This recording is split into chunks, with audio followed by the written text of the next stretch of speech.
My father texted me saying family dinner at 7 tonight, important discussion. He thought I would bring my checkbook to save them from bankruptcy. My mother thought I would bring an apology for outshining her golden child. Instead, I walked into that dining room with a bottle of cheap wine in my left hand and my father's tax returns from 2015 in my right hand. They did not know that the $5,000 he gave me 10 years ago, the money he now claims entitles him to half my company, was declared to the IRS as a charitable donation to a needy relative. Tonight, I was not there to save them. I was there to show them exactly what their greed cost. Before I continue this story, let me know where you are watching from in the comments below. Hit like and subscribe if you have ever had to stand up to family who underestimated your worth. My name is Sophia and I am 32 years old. Yesterday should have been the happiest day of my life. The air inside the New York Stock Exchange was electric, a physical weight of anticipation that pressed against my chest. I stood on the balcony, my hand hovering over the gavel, waiting for the final 10 seconds of the countdown. Below me, hundreds of traders, analysts, and reporters looked up. Above me, the massive digital screens flashed green. Greenstream Logistics, the company I built from a laptop in a basement, was now debuting on the public market with a valuation of $325 million. I was the first Black woman in the sector to reach this milestone in a decade. The crowd roared as the countdown hit 0. I slammed the gavel down. The bell rang, a sharp, piercing sound that signaled I had officially made it. Confetti rained down, shimmering in the television lights. My CFO Marcus hugged me, tears in his eyes. The applause was deafening. It was the moment every entrepreneur dreams of. But as the cameras panned to capture my reaction, my smile faltered for a fraction of a second. I looked to my left. There, in the prime VIP section reserved for the founder's family, were 4 plush leather chairs. 4 empty chairs. I had sent a private car to pick them up. I had bought them custom outfits.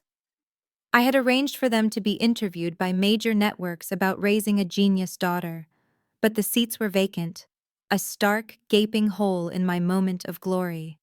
A reporter from CNBC thrust a microphone in my face. "Sophia, this is an incredible achievement. Your family must be so proud. Where are they today?" I swallowed the lump in my throat, forcing my smile to remain fixed, practicing the stoicism I had perfected over 30 years. "They got stuck in terrible traffic coming from the airport," I lied. My voice was steady, but my stomach turned. "New York traffic is unforgiving, but they are here in spirit." Marcus gave me a sympathetic look. He knew. He knew I had not received a single text message from them all morning. An hour later, I slid into the back of my chauffeured Bentley. The silence of the car was a relief after the chaos of the trading floor. I leaned my head back against the leather seat, closing my eyes. I was worth hundreds of millions of dollars on paper, but I had never felt more isolated. I pulled my phone out of my clutch. Still no text from my father Byron, no call from my mother Viola. Nothing. I opened Instagram, my thumb hovering over the app. Maybe something had happened. Maybe there was an emergency. And then I saw it. The notification at the top of my screen. Keisha is live. My younger sister. The golden child. The influencer with 50,000 followers and $0 in her savings account. I clicked on the notification. The video loaded and the sound of laughter filled the quiet car. My heart stopped. They were not in traffic. They were not in an emergency. They were in a backyard. My parents' backyard. There were pink and blue balloons everywhere. A banner hung between the trees that read, "Paws and Claws Reveal." I watched frozen as my mother Viola held up Keisha's dog, a white poodle named Princess. My father stood next to them, wearing his Sunday best, a grin on his face that he never wore when I showed him my business plans. Everyone is asking, "Is Princess having a boy or a girl?" Keisha shrieked into the camera, her face filtered to perfection. My mother took the microphone. "We are so excited. This is the grand puppy we have been waiting for. Finally, some real news to celebrate in this family. Real pride. The words hit me like a physical slap. Real news, real pride. I had just become one of the most successful women in the country, and they were popping confetti cannons for a pregnant dog. On the screen, blue confetti exploded. The family cheered. My father hugged Keisha's husband Greg, slapping him on the back. "That is my boy!" my father shouted. "Look at this bloodline." I looked at the timestamp. They had gone live exactly at 9:30 in the morning, the exact minute I was ringing the opening bell. It was not an accident. It was a statement. They did not just skip my moment. They actively chose to ignore it to celebrate a dog. I threw the phone onto the seat next to me. A hot tear escaped, tracking down my cheek, ruining the professional makeup I had paid $500 for. I wiped it away angrily. I was done crying for them. I was done begging for scraps of their attention. I looked out the window at the Manhattan skyline, the city I had conquered, while they played house in the suburbs. If they wanted to pretend I did not exist, fine. I would be the ghost they feared. Just then my phone buzzed against the leather seat. A text message. Finally. I picked it up, expecting an apology. Maybe they saw the news. Maybe someone called them and asked why they were not on TV. The sender was Dad. I opened the message. There were no congratulations, no emojis, no mention of the IPO or the stock price, just a demand. Family dinner at 7 p.m. Important discussion. Do not be late like usual. And Sophia, please dress casually. Do not wear those stiff suits of yours. You look unapproachable. I stared at the screen until the letters blurred. Important discussion. In the language of the Brooks family, important discussion meant only one thing. They needed money. They did not care that I had just made history. They cared that my bank account was now open for business. My father wanted me to come, but he wanted me to diminish myself. Dress casually. Be small. Do not remind us that you are the CEO. Just be the daughter who writes the checks. I typed out a refusal. I am busy. I am tired. I have a board meeting. But then I stopped. I deleted the draft. A cold, sharp anger replaced the sadness in my chest. If I didn't go, they would spin the narrative. They would tell everyone I was the arrogant, ungrateful daughter who abandoned them. They would play the victim, and Keisha would cry about it on her next live stream. No. I needed to end this. I needed to close this chapter, not with a text, but with a period. Driver. I said, my voice dropping an octave, losing its trembling warmth. Change of plans. Stop at the office first. I need to pick up a file from my safe. The driver nodded, catching my eyes in the rearview mirror. He saw the shift. He saw the moment the grieving daughter died, and the ruthless CEO took over. I looked at my father's text one last time. Important discussion. Oh, it would be important, all right. I was going to bring something to the table that would ruin their appetites forever. I put the phone away and fixed my posture. The crying was over. The audit was about to begin. To understand why I walked into that dinner with a nuclear weapon in a manila folder, you have to understand the specific flavor of humiliation my father preferred. He did not just say no to you, he made you beg, and then he made you wish he had refused. As my driver navigated the chaotic streets of Manhattan toward my office to retrieve the file, my mind drifted back 10 years. The leather seats of the Bentley faded away, replaced by the cold, hard linoleum of my parents' kitchen in Philadelphia. It was the summer of 2014. The air in the kitchen always smelled of lemon polish and simmering resentment. I had just graduated from Howard University magna cum laude. I was 22, full of fire, holding a business plan that was wrinkled from me gripping it too tight. I stood across the granite island from my father, Byron. He was polishing his golf clubs, a rhythmic, dismissive sound that filled the silence. My mother, Viola, was at the stove, pretending to stir a pot of greens, but listening to every word.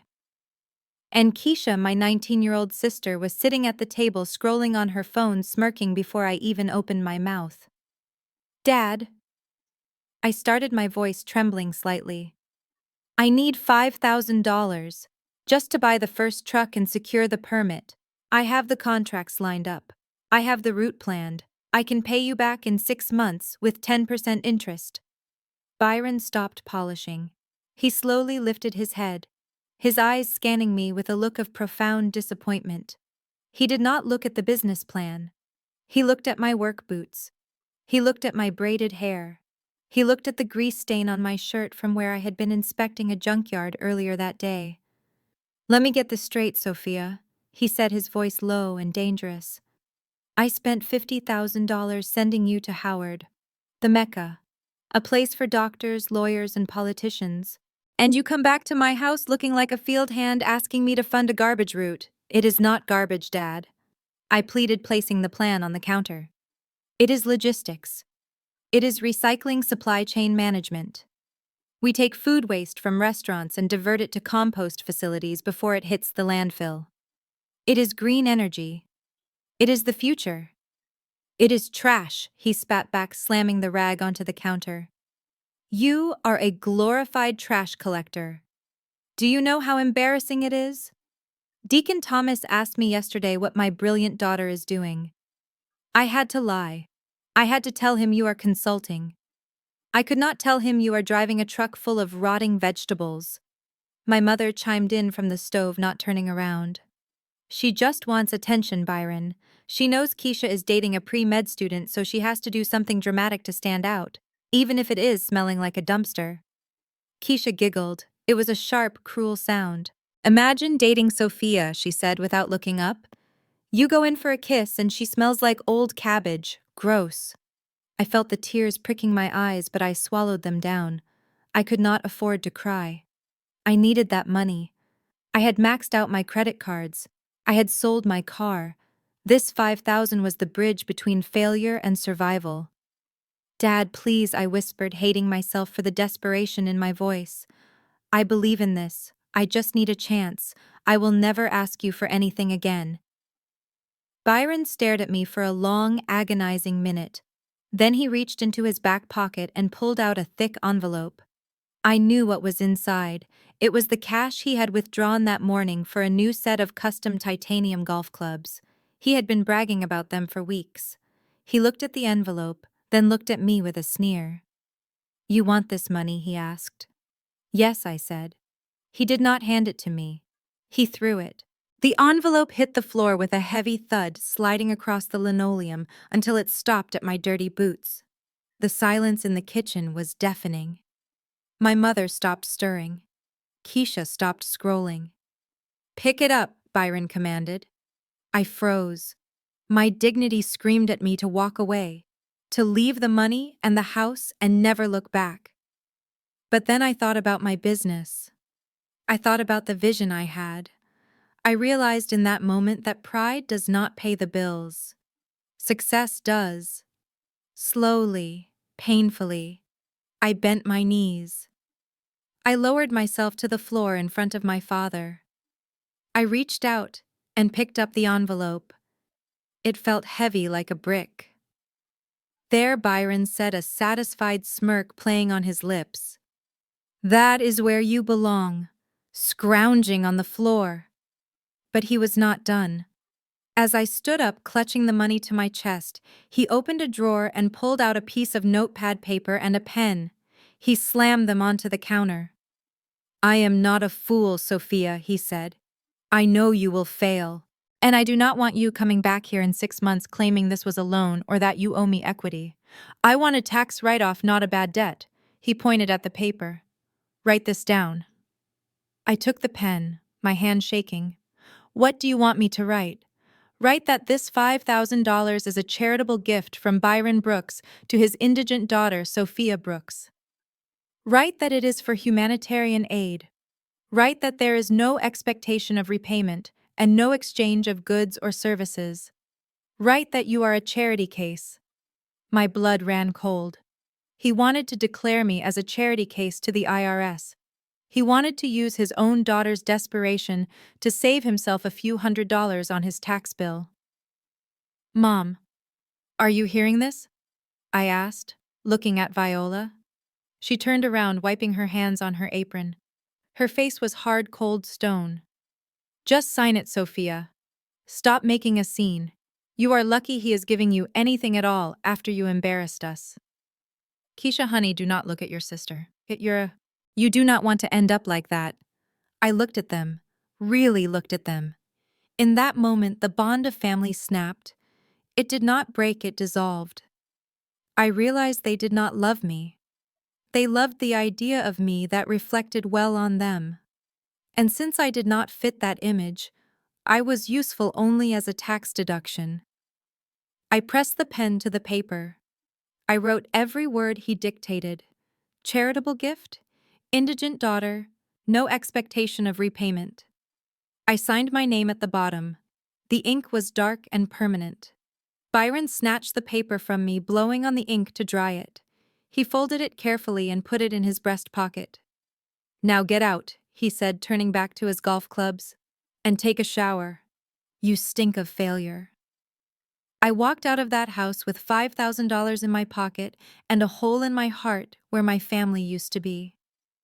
I climbed into my rented moving truck, and as I turned the ignition, I made a vow.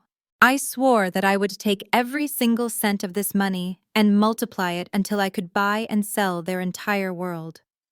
I swore that one day, that piece of paper he just put in his pocket would come back to haunt him. Back in the present, the Bentley came to a smooth stop in front of my office building. I opened my eyes. The memory faded, but the rage remained. It was a cold, focused rage. I walked into the lobby, my heels clicking against the marble floor, echoing like gunshots. I went straight to the private safe in my office. My hands did not shake as I spun the dial. I pulled out the file marked Taxes 2015. Inside was the photocopy of that handwritten note and my father's tax return where he had proudly claimed the deduction. I ran my thumb over the signature. Indigent daughter. I am not indigent anymore, Dad, I whispered to the empty room. I put the file in my bag. Tonight was not just dinner. It was an audit. And I was the auditor. I checked my reflection in the glass. The crying girl from 10 years ago was gone. The CEO was here, and she was hungry.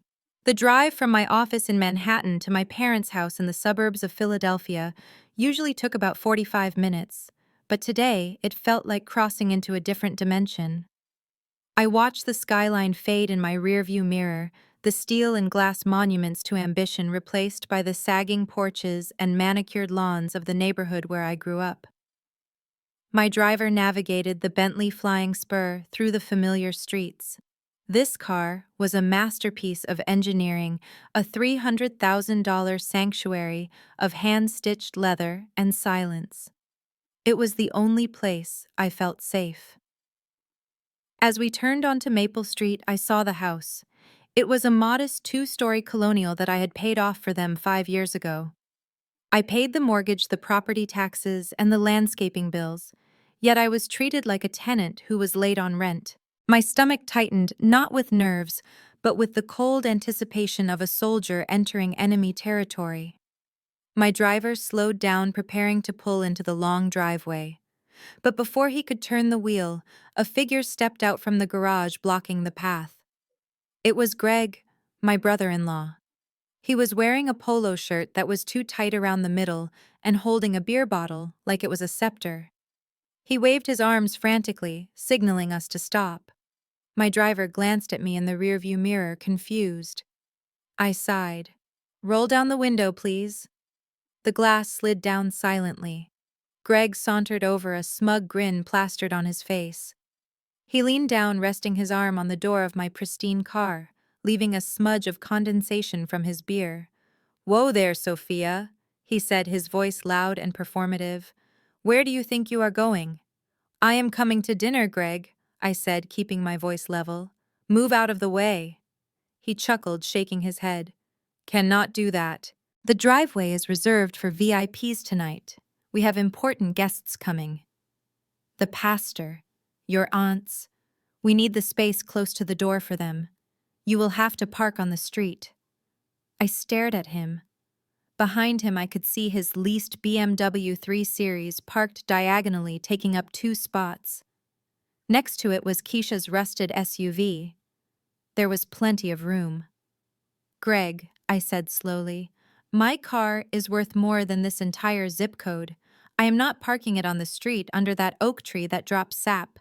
He shrugged, taking a sip of his beer. "House rules, Sophia. Dad said VIP parking only. Since you are just family, you can walk a few extra steps. It will be good for you. You spend too much time sitting in offices anyway." I looked at his face. The pettiness was breathtaking. He enjoyed this. He enjoyed making the CEO of a multi-million-dollar company park on the street like a delivery driver. He wanted to exert power because in the real world, he had none. "Fine," I said. I signaled my driver to back up. We parked 3 houses down under a flickering street lamp. As I stepped out of the car, clutching the manila folder with the tax returns against my chest, I told my driver to go grab dinner and come back in 2 hours. I smoothed down my suit and began the long walk to the front door. The evening air was humid and sticky. By the time I reached the porch, I could hear laughter coming from inside. They were already celebrating. I took a deep breath and opened the door. The smell hit me first: pot roast and cheap perfume. The foyer was crowded with coats. Standing in the living room archway was my mother, Viola.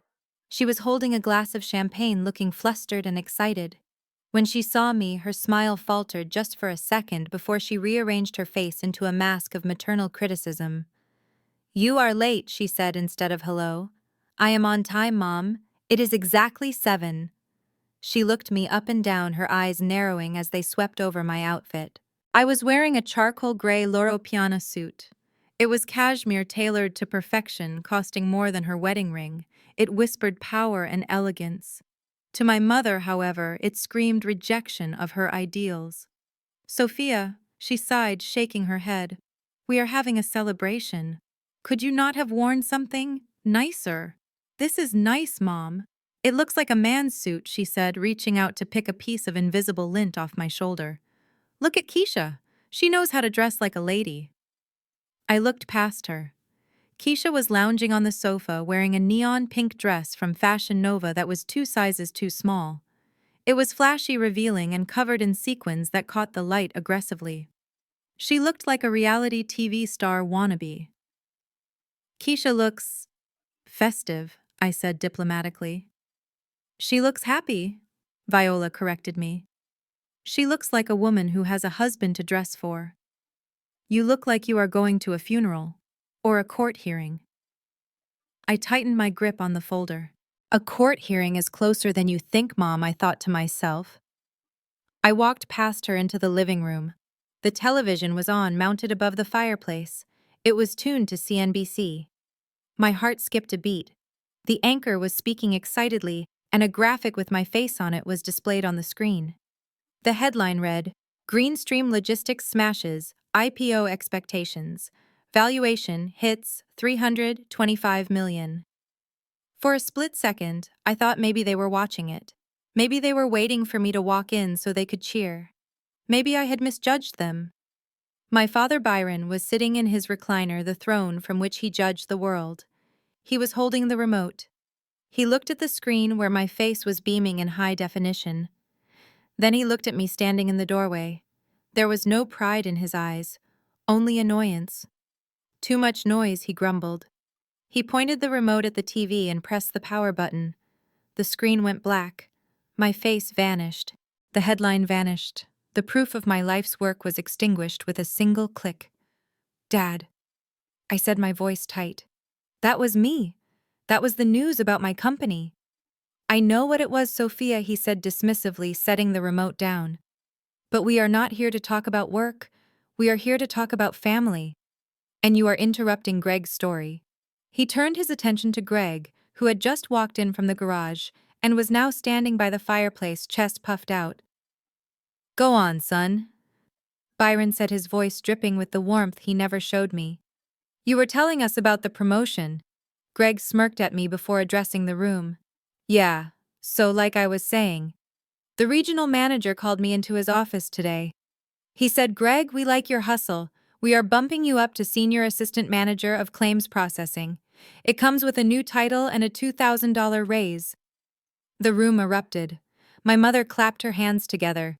Keisha squealed and ran over to kiss Greg on the cheek. My father nodded approvingly, looking at Greg like he had just conquered a nation. "That is a real job," Byron said loudly, casting a side eye at me. "Stable, secure. Not like that gambling you do on the stock market, Sophia. Greg is building a career." I stood there frozen. A $2,000 raise. That was what they were celebrating. I had made $325 million today. I had changed the industry. I had made history. And they turned off the TV to applaud a man who got a title bump at an insurance firm. The absurdity of it almost made me laugh. But it wasn't funny. It was a deliberate calculation. They knew exactly what they were doing. By ignoring my success, they were trying to starve me of my worth. They wanted me to feel small so that when they asked for money later, I would give it to them just to prove I was valuable. Viola's voice cut through the applause. "Come on, everyone, dinner is ready." "Sophia, try not to talk about business at the table. We do not want to bore Greg. He has had a big day." I followed them into the dining room. I watched them fawn over Greg, watched my mother heap extra roast onto his plate. I sat at the end of the table, the spot usually reserved for children or unwanted guests. I placed the manila folder on my lap, hidden by the tablecloth. "Enjoy it while you can," I thought as I watched Greg gloat. "Enjoy the roast. Enjoy the praise. Because by the time dessert comes around, you are going to wish you had stayed in the garage." The lion's den wasn't this dining room. The lion was sitting right here in the cashmere suit, and she was ready to bite. The roast beef was dry, overcooked to the point of turning into leather, but I chewed it methodically. I needed something to bite down on to keep from screaming. The dining room was suffocatingly warm, and the air was thick with the smell of gravy and self-righteousness. I sat at the far end of the table, watching my family perform their version of happiness. My father, Byron, was at the head of the table, beaming at Greg like he was the prodigal son. My mother, Viola, was fussing over Greg's wine glass, filling it to the brim while mine remained empty. And then there was Greg himself, the man of the hour, the senior assistant manager of claims processing. He sat there loosening his tie, his face flushed with the cheap Merlot my father had bought in bulk. He looked at me, his eyes glassy and condescending. So Sophia, Greg started leaning back in his chair and picking his teeth with a fingernail. "I was looking at your little company's website earlier. Greenstream, right? Dealing with garbage." "It is logistics, Greg," I corrected him quietly, keeping my eyes on my plate. "We optimize supply chains to reduce food waste." Right, garbage." Greg waved his hand dismissively. "Listen, I know you think you have hit the big time with this IPO thing, but I have been in the corporate world a lot longer than you. I deal with risk assessment every day. And I have got to tell you, I am worried about your scalability." I paused my fork halfway to my mouth. I looked up at him. Here was a man who managed a team of 3 people in a windowless office trying to lecture me on scaling a multinational corporation. "Is that so?" I asked, my voice dangerously calm. "What exactly are you worried about?" "Well," Greg said, puffing out his chest, "it is your cash flow. You are expanding too fast. In the insurance game, we call it over-leveraging. You are going to have liquidity issues if you keep buying all those electric trucks. You need to focus on your net profit margin before you worry about market share. You are bleeding capital just to look green. It is rookie stuff, really." The table went silent. My father nodded solemnly, as if Greg had just delivered a sermon from the Mount. My mother looked at me, expecting me to take notes. I set my fork down. The metal clinked sharply against the china. "Actually, Greg," I said, my voice steady and clear, cutting through the room like a scalpel, "you are confusing cash flow with capital expenditure. The trucks are assets, not liabilities. We amortize them over 10 years, which actually gives us a significant tax advantage. And as for liquidity, we just raised $300 million in the public market. We have enough cash on hand to buy your entire insurance firm 6 times over and still have money left for lunch. It is called EBITDA Greg. Earnings before interest taxes, depreciation, and amortization. Maybe you should look it up before you try to give financial advice to a CEO. The silence that followed was not respectful, it was stunned. Greg's face turned a deep shade of crimson. His mouth opened and closed like a fish out of water. He looked at my father for backup. My mother slammed her hand down on the table, making the silverware jump. Sophia Viola hissed, her eyes flashing with anger. "Do not be so rude. I am not being rude." "Mom," I said, "I am being accurate." He is using terms he does not understand to critique a business he knows nothing about. He is a manager. "Sophia," my mother snapped. "He knows what he is talking about. You always have to be the smartest person in the room, don't you? You always have to make men feel small. It is ugly, Sophia. It is why you are still single. A woman should know when to listen and let a man lead the conversation. You are embarrassing yourself trying to act like a know-it-all." I felt the blood rushing to my ears. I was the one embarrassing myself. I had built an empire from nothing. I had just rung the bell at the New York Stock Exchange. And here I was being told to shut up and listen to a man who probably needed a calculator to figure out a 15% tip. Keisha, sensing the tension and wanting to twist the knife, leaned forward. She reached under her chair and pulled out a handbag, placing it heavily on the table. It was a beige shoulder bag covered in the interlocking G logo of Gucci. She patted it affectionately, making sure the gold hardware caught the light from the chandelier. "Mom is right, Sophia," Keisha said, her voice sugary sweet, but laced with venom. "You are so obsessed with your little business numbers, you forget what is really important in life. Look at this. Greg bought this for me to celebrate his promotion." She pushed the bag toward the center of the table. "It is a Gucci Marmont," she announced proudly. "Real Italian leather. $2,000. Greg said I deserve the best because I support him. That is what a real man does, Sophia. He provides. He buys his wife luxury. He does not ask her to work in a landfill." I looked at the bag. I looked at it with the trained eye of a woman who owned closets full of authentic vintage couture. I saw the stitching on the strap, which was slightly uneven. I saw the gold finish on the logo, which was a shade too yellow, too brassy. I saw the lining peeking out from the zipper, which was a cheap polyester blend instead of the microfiber suede Gucci used. It was a fake. A good fake, maybe a Canal Street special, but a fake nonetheless. Greg shifted uncomfortably in his seat, taking a large gulp of wine. He knew, I knew. "It is beautiful," Keisha, my mother cooed, reaching out to stroke the bag. "See, Sophia, this is what success looks like. A husband who spoils you. Not some lonely apartment and a bank account full of virtual money." "Virtual money." Keisha laughed, echoing her. "Exactly. Your stocks are just numbers on a screen, Sophia. They could disappear tomorrow. This bag is real. This is an investment. Greg is building a legacy for us." "What are you building besides a pile of trash?" I looked at Keisha's smug face. I looked at the fake bag sitting on the stained tablecloth. I looked at Greg, who was avoiding my gaze. They were so proud of their illusion. They measured their worth in counterfeit goods and hollow titles. I reached for my wine glass, which was still empty. I picked up the bottle of cheap red wine from the center of the table and poured myself a glass, filling it to the rim. "You are right, Keisha," I said, taking a slow sip, the vinegar taste coating my tongue. "That is a very impressive bag. It must have cost Greg a fortune. It is amazing what you can buy when you are a senior assistant manager." I saw Greg's shoulders relax. He thought I had surrendered.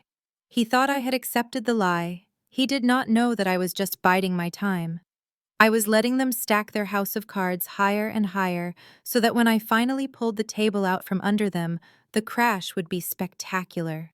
My father cleared his throat, bringing the attention back to himself.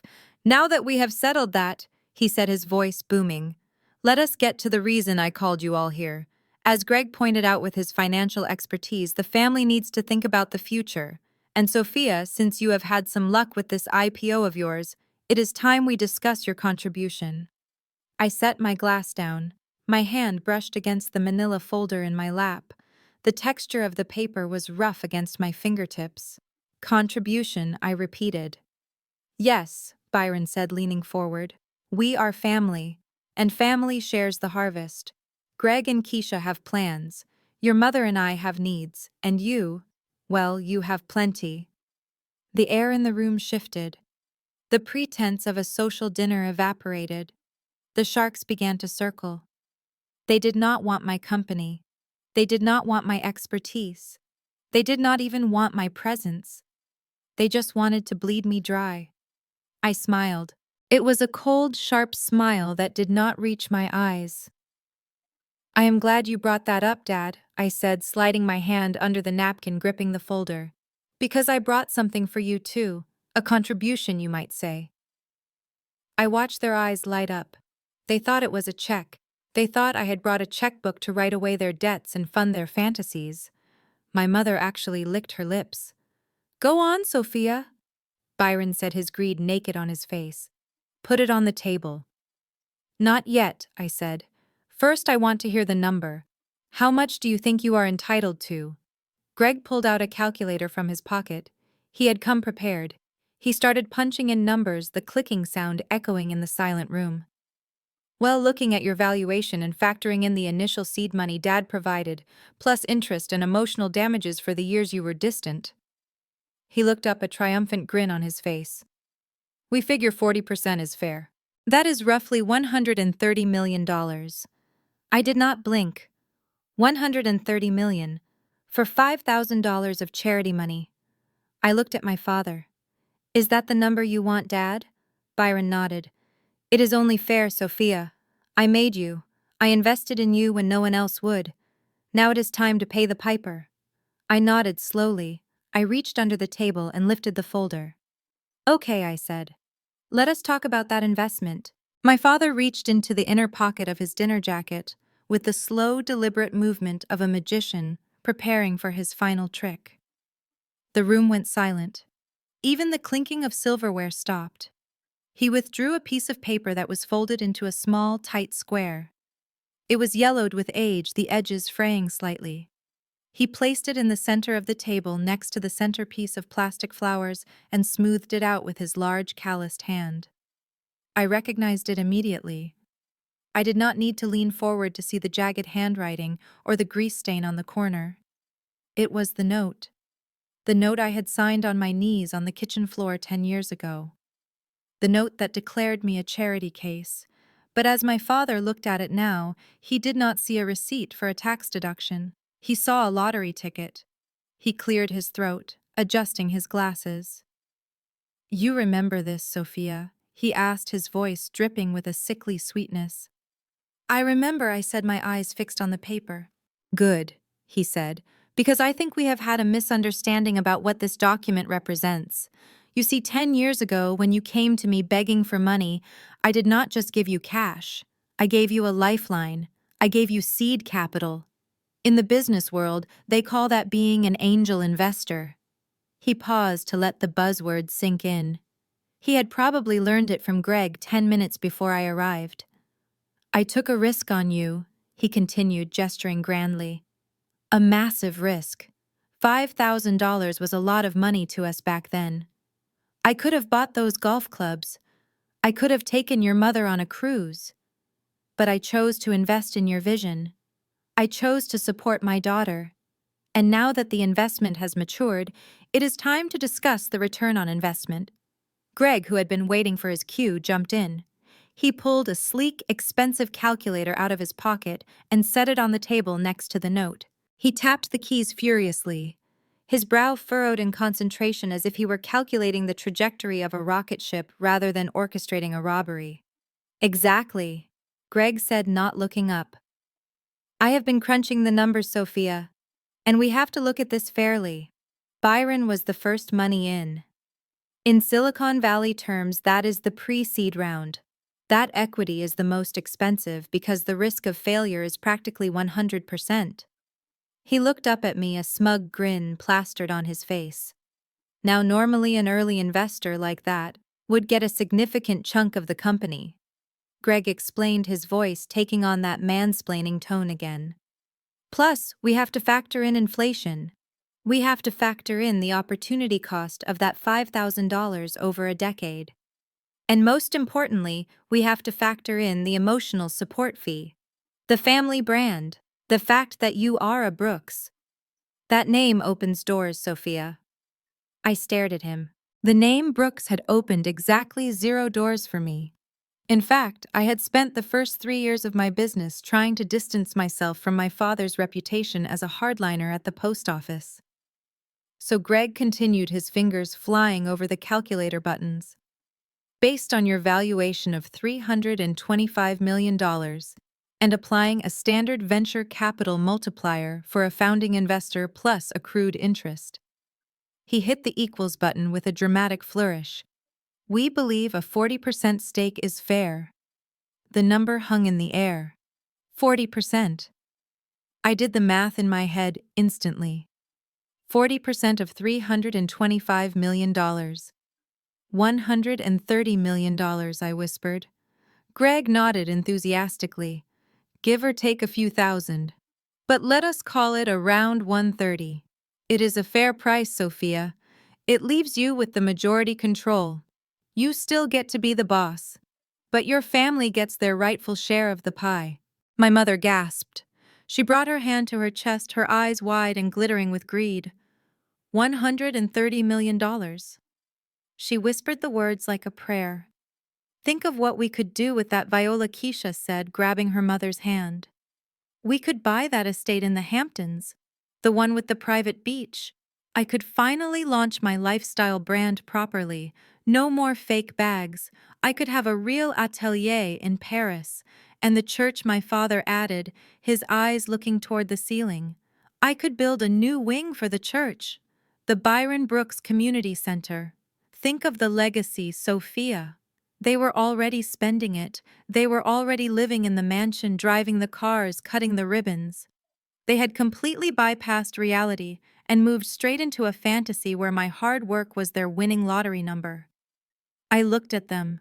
I looked at their eager, hungry faces. I looked at the yellowed piece of paper on the table. And then I felt something bubbling up in my chest. It started as a low rumble of vibration in my diaphragm. It moved up my throat, hot and uncontrollable. I started to laugh. It was not a polite laugh. It was not a chuckle. It was a loud, harsh barking sound that erupted from me with violence. I threw my head back and laughed until my ribs ached. I laughed until tears squeezed out of the corners of my eyes.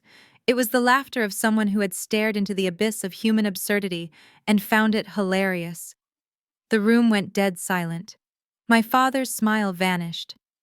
Greg stopped tapping on his calculator. My mother looked terrified. Sophia, Viola said, her voice trembling. What is so funny? I gasped for air, wiping a tear from my cheek. I looked at them, shaking my head. You, I gasped. You are funny. This whole scene is funny. I stood up slowly, placing my hands flat on the table. I leaned forward, looming over the dinner plates and the fake Gucci bag and the yellowed note. $130 million. I said, my voice dropping to a terrifying whisper. You think you are entitled to $130 million because you threw $5,000 at me to make me go away. It was an investment, my father stammered, losing his confidence. It was hush money, I snapped, slamming my hand down on the table. You told me I stank of failure. You told me to write that I was a charity case so you could save money on your taxes. You did not believe in me. You bet against me. And now that I have won, you want to cash in a ticket you threw in the trash. I picked up the yellowed note. You call this an angel investment, I asked. I call it a receipt for my dignity. I sold my pride for this money. I crawled for this money. And you think that gives you the right to 40% of my life? I looked at Greg. And you, Mr. Senior Assistant Manager. Do you know what dilution is? Do you know what a cap table is? You think you can just multiply 5,000 by a magic number and get 9 figures? You are not a businessman, Greg. You are a clown with a calculator. Greg's face turned purple. Now see here, Sophia, you cannot talk to me like that. I said, cutting him off. I can talk to you however I want, because I am the one with the real bank account. I am the one who built something real. And you are all just sitting here hallucinating. Are you crazy? I asked, looking around the table. Are you actually clinically insane? Do you think any court in this country would look at this scrap of paper and award you $100 million? My father stood up, his face red with rage. It is a verbal contract, Sophia, he shouted. And we have witnesses. Your mother was there. Keisha was there. We will testify. We will drag you into court and tell the world what an ungrateful wretch you are. We will ruin your reputation. We will tell everyone you stole from your own father. So that is it, I said calmly. Extortion. You are threatening me. I am promising you my father spat. You pay us or we destroy you. I looked at him. I looked at the man who had raised me, the man who was supposed to protect me. There was no love in his eyes, only greed and desperation. He was willing to burn my life to the ground to keep himself warm. I reached for the manila folder again. Okay, I said, my voice turning icy. You want to talk about courts. You want to talk about testimony. You want to talk about paper trails. I opened the folder. Let us talk about the IRS. The mention of the IRS hung in the air like smoke from a blown-out candle, but my father did not flinch. He was a man who had spent 30 years spinning narratives from a pulpit, and he knew how to pivot when the facts were not on his side. He slowly took off his glasses and rubbed the bridge of his nose. When he looked up, his eyes were not filled with fear, but with a disappointed pity. He looked at me like I was a lost sheep who had wandered too far from the flock. You are talking about laws. Sophia, my father said, his voice taking on the deep, resonant cadence he reserved for Sunday mornings. You are talking about tax codes and government agencies. But those are man-made laws. In this house, we follow a higher law. He reached out and placed his hand over the yellowed note on the table as if he were blessing it. The Bible says, "Honor thy father and thy mother, that thy days may be long upon the land which the Lord thy God giveth thee." Do you remember that verse, Sophia? We taught it to you before you could walk. I gripped the edge of the table. I knew this tactic. When logic failed, he weaponized God. I remember, Dad, I said quietly. But I also remember the verse about not provoking your children to wrath. Byron ignored me. He closed his eyes, swaying slightly in his chair. We sacrificed for you. We poured our spirit into you. That $5,000 was not just money. It was a seed. We planted a seed in faith, believing that God would multiply it. And He has. He has blessed you with abundance. But now you want to hoard the harvest. You want to lock the barn doors and let your own kin starve. That is a sin, Sophia. That is the sin of greed. My mother Viola took her cue perfectly. She let out a small choked sob and brought a handkerchief to her face. She dabbed at eyes that I noticed were perfectly dry. After everything we did, she whispered, her voice trembling. I carried you for 9 months, Sophia. I went through labor for you. I fed you. I clothed you. Do you know how many times I went without a new dress so you could have school supplies? Do you know how many times your father worked overtime just to keep the lights on? I watched her performance with a detachment that frightened me. I remembered my childhood differently. I remembered making my own peanut butter sandwiches for dinner while they went out to eat with Keisha. I remembered wearing Keisha's hand-me-downs even though she was 3 years younger than me, because Mom bought her new clothes every season. I remembered working double shifts at a diner when I was 16 to pay for my own SAT prep courses, because Dad said he didn't have the money. You did not support me, Mom, I said, my voice flat. I moved out the day I turned 18. I paid for my own college. I paid for my own apartment. I have sent you checks every month for the last 5 years. I paid off this house. That is just money, Viola snapped, dropping the handkerchief. Money is easy for you. But what about love? What about respect? You come in here with your expensive suit and your cold eyes, and you treat us like employees. You have lost your way, Sophia. You have let the devil of ambition take your soul. Greg nodded solemnly, taking a sip of his wine. Amen, Viola. Family is about taking care of each other. If I had your kind of money, I would not make my parents beg. I would give them the world. I looked at Greg, the man who was currently living rent-free in my parents' basement while they pretended he was a successful executive. The guilt trip was failing, so they decided to switch tactics. The air in the room shifted from mournful to menacing. Keisha cleared her throat. She picked up her phone, tapping her long acrylic nails against the screen. The sound was like a ticking clock. You know, Sophia, Keisha said, her voice casual but her eyes hard. It would be a shame if people found out what kind of person you really are. What is that supposed to mean? I asked. Keisha shrugged, examining her manicure. I have almost 500,000 followers on Instagram now. My engagement rate is through the roof. People listen to me, they trust me, they look at our family and they see perfection. But the internet loves a villain. She turned her phone around to face me. The screen showed her Instagram profile. The media is eating up your success story right now, Keisha continued. The self-made black woman, the green tech pioneer. But you know what the media loves more than a hero? A hypocrite. Imagine the headlines if I posted a video tonight, crying my eyes out, telling the world how the great Sophia Brooks let her elderly parents lose their home while she flew around in private jets. She paused, letting the threat sink in. I could write a very compelling caption, Sophia. I could talk about how you abandoned us, how you refused to help Dad with his medical bills. I could even make up some medical bills. Who is going to check? The internet does not fact-check. They just cancel. My blood ran cold. This was not just manipulation. This was blackmail. You would lie about me, I asked. You would destroy my reputation to get money. I would tell my truth, Keisha said, smiling sweetly. And my truth is that you are selfish.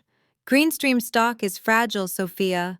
One bad news cycle, one viral video of your crying mother, and your valuation could drop 20% overnight. The board of directors would not like that. They might even ask you to step down. Greg leaned forward, his elbows on the table. Think about it, Sophia, he said, his voice low. Is it really worth the risk? 40% is a lot, but it is better than zero. If Keisha posts that video, you could lose everything. The company, the reputation, the legacy. We are just offering you a way out, an insurance policy. I looked around the table. My father, the holy man, justifying theft with scripture. My mother, the martyr, weaponizing her womb. My sister, the influencer, holding my career hostage with a smartphone. And Greg, the parasite, orchestrating the whole thing. They were not my family. They were a syndicate. And they thought they had me cornered. But they had made one critical mistake. They assumed I had something to lose that I valued more than my freedom. They assumed I cared about the opinions of strangers more than I cared about my own self-respect. I slowly picked up my napkin from my lap. I folded it neatly into a square, pressing the creases down with my thumb. You are right, Keisha, I said, standing up. The internet does love a villain. I picked up the manila folder. But you forgot one thing about the internet. It also loves receipts. I looked at my father. You want to talk about God, Dad? God sees everything, including that tax return. I looked at my mother. You want to talk about sacrifice, Mom? Get ready to sacrifice this house because without my checks, the bank is going to take it back in 3 months. I looked at Keisha.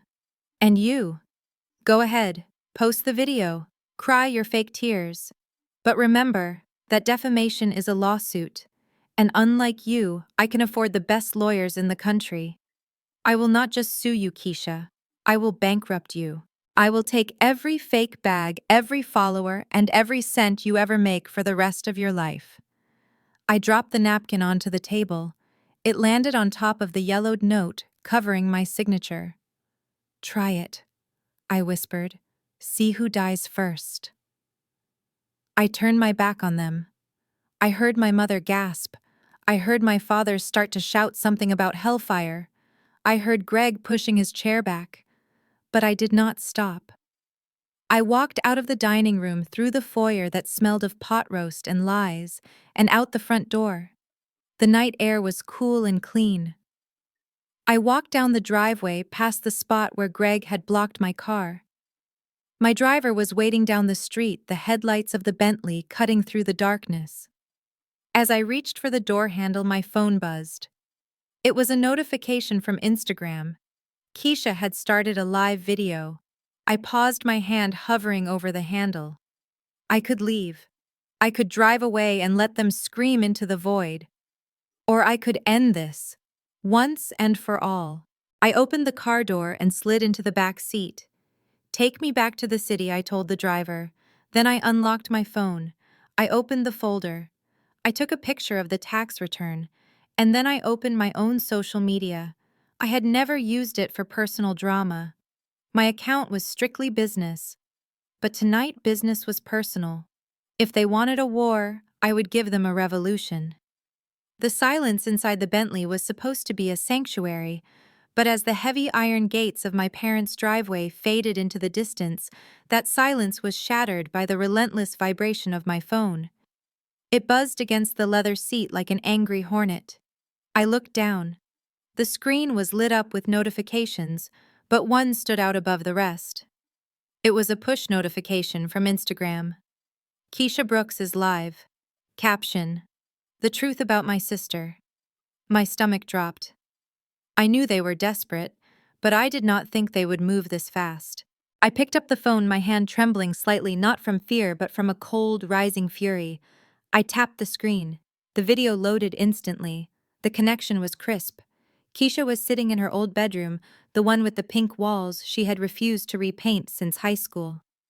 The lighting was dim, intentionally dramatic. She was crying.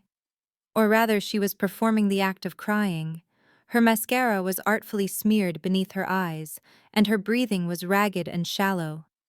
"Hey guys," she whispered into the camera, her voice trembling. "I did not want to do this. I really didn't. You know, I try to keep my page positive. I try to be a light. But tonight something happened that I just cannot stay silent about." She paused, wiping a tear that managed to fall perfectly down the center of her cheek. The viewer count in the corner of the screen was climbing rapidly. 500, 2,000, 5,000.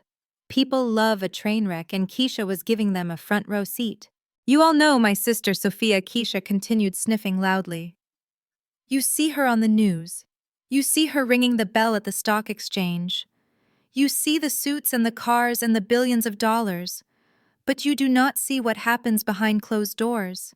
You do not see how she treats the people who made her who she is." I watched in horror as my mother Viola appeared in the frame. She was sitting on the edge of the bed behind Keisha, holding a tissue to her nose. She looked frail. She looked broken. It was an Oscar-worthy performance from a woman who 30 minutes ago was demanding a multi-million-dollar estate in the Hamptons. "Tonight," Keisha said, her voice breaking. "Tonight Sophia came over for dinner. We just wanted to celebrate her. We wanted to hug her. But she was so angry. She started screaming at Dad about money, about how we were parasites. And when Mom tried to calm her down..." Keisha stopped, covering her mouth with her hand. The comments section was scrolling so fast, it was a blur of angry emojis and capitalized text. "She pushed her," Keisha sobbed. "My billionaire sister pushed our 60-year-old mother into the wall because Mom asked her for help, because Dad needs surgery, and Sophia refused to pay for it. She said she would rather see us on the street than give us a dime of her precious money." I gasped aloud in the quiet of the car. It was a lie so bold, so malicious that it took my breath away. I had never touched my mother. I had walked away. But the truth did not matter to the 10,000 people now watching the stream. To them, I was a monster. I was the greedy, heartless villain who assaulted her own mother over money. The comments were turning vicious. Cancel Green Stream. Boycott her company. She belongs in jail. Monster. Ungrateful. Eat the rich. My phone started ringing. It was not a notification this time. It was a call. Marcus, my CFO. I stared at the screen. I could not answer. What could I say? How do you explain to your chief financial officer that your sister is currently accusing you of elder abuse on social media because you refuse to be extorted? The phone stopped ringing, then immediately started again. Then a text from my publicist. Sophia, we have a problem. TMZ just picked up Keisha's stream. Call me now. Then a text from a board member. Sophia, what is going on? My wife just showed me a video. Is this true? I felt the walls closing in. The car felt like a cage. I looked at Keisha's face on the screen. She was gaining followers by the second. She was monetizing my destruction. Every tear she shed was a deposit in her bank account and a withdrawal from mine. I clicked on the stock ticker app on my phone. Greenstream had closed at a record high, but in the after-hours trading market the line was nosediving. Down 1%, down 2%, down 3%. That was nearly $10 million of market capitalization evaporated in the time it took me to drive 3 blocks. $10 million gone because Keisha wanted a Gucci bag and my father wanted to be a big shot. I put the phone down on the seat face down. I could not watch anymore. I looked out the window at the passing city lights. They blurred into streaks of gold and red. I realized then with a clarity that cut deeper than any knife that this was not a family dispute. This was an assassination attempt. They knew exactly what they were doing. They knew that my reputation was my currency. They knew that as a Black woman CEO I was already under a microscope. I had to be perfect. I had to be unimpeachable. One crack in the armor and the world would tear me apart. They were counting on that. They were counting on the fact that the board would panic, that the investors would flee, that I would be so terrified of losing my company that I would write the check just to make it stop. They did not want to love me. They did not even want to be in my life. They wanted to harvest me. To them, I was not a person. I was a crop. And since I refused to be harvested willingly, they were burning the field. My phone rang again. It was Marcus again. I took a deep breath. I picked up the phone. I had to be the CEO now. The daughter was dead. She died the moment Keisha pressed the live button. Marcus, I said, my voice steady, though my hand was shaking. Sophia, he sounded panicked.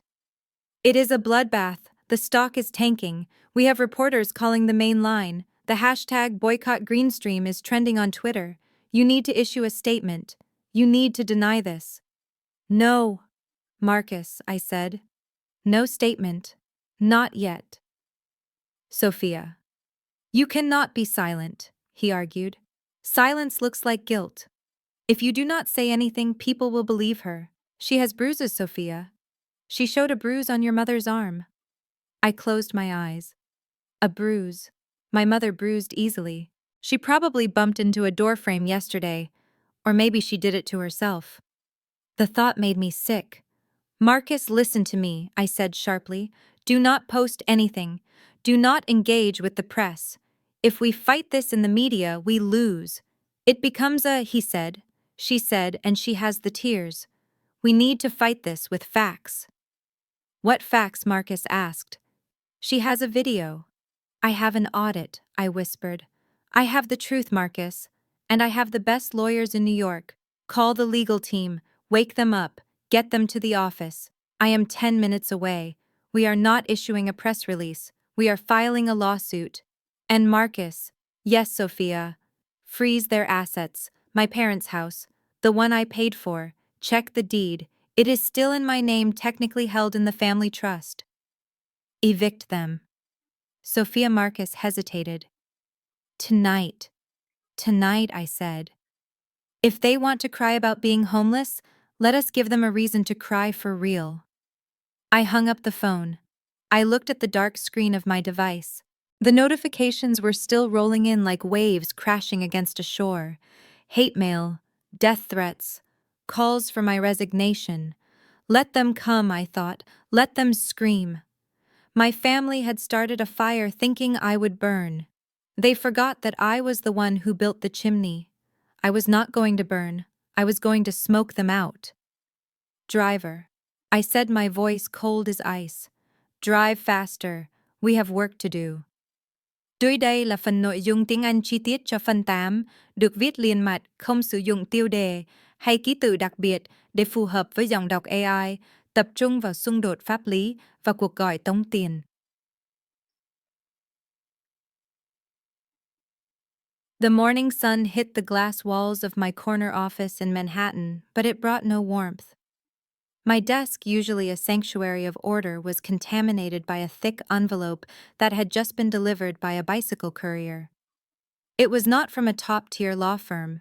It was not on heavy bond paper with a watermark. It was a manila envelope stuffed with documents that looked like they had been printed on a home inkjet printer running low on toner. I picked up the cover letter. The letterhead read, "The Law Offices of Miller & Associates." I knew Miller. He was Greg's drinking buddy from college, a personal injury lawyer, whose billboards littered the highway offering quick settlements for slip-and-fall accidents. Now apparently, he was a corporate litigator suing a company valued at $300 million. I sat down in my Aeron chair and began to read. The legal complaint was a masterpiece of fiction. Plaintiff Byron Brooks alleges that he entered into a verbal joint venture agreement with defendant Sophia Brooks in 2014. It claimed that the $5,000 was not a gift, but a capital contribution. It claimed that my entire business model, the proprietary AI logistics software I had spent sleepless nights coding, was actually based on trade secrets discussed at the family dinner table. I felt a vain throb in my temple. Trade secrets. My father thought the cloud was something that caused rain. My mother thought algorithms were a type of dance. And yet here they were claiming in federal court that Greenstream Logistics was the fruit of our collective family genius. The language in the filing was designed to humiliate. It referred to my company as a family asset, misappropriated by a rogue agent. It described me not as a founder, but as a custodian of family property. They were trying to strip me of my title, my history, and my identity. They wanted to rewrite reality so that my success was actually their success that I had stolen. My intercom buzzed. It was my assistant. "Sophia, your brother-in-law is on line 1. He says it is urgent, regarding a settlement."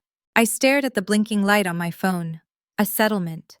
They had filed the lawsuit at 9 a.m. and were calling to settle by 10.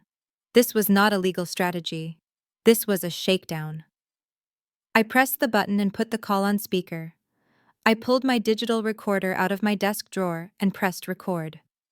"Hello, Greg," I said, my voice flat. Sophia Greg's voice filled the room. It was smooth, oily, and dripping with fake concern. "I am glad you picked up. Look, I just saw the paperwork Miller sent over. I told him it was too aggressive. You know how lawyers are. They always want to go for the throat." "You hired him, Greg," I reminded him. "I just made an introduction." Greg lied effortlessly. "Listen, Sophia, I am calling because I am worried about you. Really worried. Dad is furious. He is talking about going on Good Morning America next week. He wants to tell the whole world how you tricked him out of his investment. And Keisha, well, you saw the live stream. She is just getting started." I leaned back in my chair, watching the tape counter on my recorder tick upward. "Get to the point, Greg. The point is, this can all go away," Greg said, dropping his voice to a conspiratorial whisper. "I have been talking to Dad all morning. I told him 40% is unreasonable. I told him Sophia worked hard. She deserves to keep the majority. I talked him down, Sophia." "I did that for you. How generous of you," I said dryly. "I got him to agree to a flat number." Greg continued, ignoring my sarcasm. $10 million. Cash. Wired today. You send the money and the lawsuit disappears. Keisha deletes the video. Dad issues a statement saying he is so proud of you. We go back to being a happy family. $10 million. The number hung in the air. Last night it was 130 million. Now it was 10. It was a fire sale. They were desperate. They knew the lawsuit was bogus. They knew they would lose in court eventually. But they were banking on the fact that I would pay 10 million just to stop the noise, to stop the embarrassment. And where should I wire this $10 million, I asked. To Dad's account. There was a pause on the other end. Actually, Greg said, clearing his throat. Dad is not great with technology. And with the whole tax situation you mentioned last night, we figure it is better if you wire it to a consulting firm I set up. Brooks Family Consulting LLC. I will handle the distribution to make sure everything is tax efficient. I closed my eyes. He was so arrogant. He was so blinded by greed that he did not even realize what he had just walked into. He was asking me to wire funds across state lines to a shell company to prevent the release of damaging information. Greg, I asked slowly, clearly, are you telling me that if I do not pay you $10 million right now, you will continue to damage my reputation and pursue this frivolous lawsuit? I am telling you that for a consulting fee of $10 million, I can make your problems vanish, Greg said. It is just business, Sophia. Think of it as a crisis management fee. You can afford it. You are rich. What is 10 million to you? It is pocket change. Just pay it and we can all move on. I looked at the recorder. I had everything I needed. Greg, I said, my voice changing, shifting from the victim to the executioner. Do you know what Title 18 United States Code Section 875 is? What? Greg sounded confused. What are you talking about? It is the federal statute for interstate extortion, I explained calmly.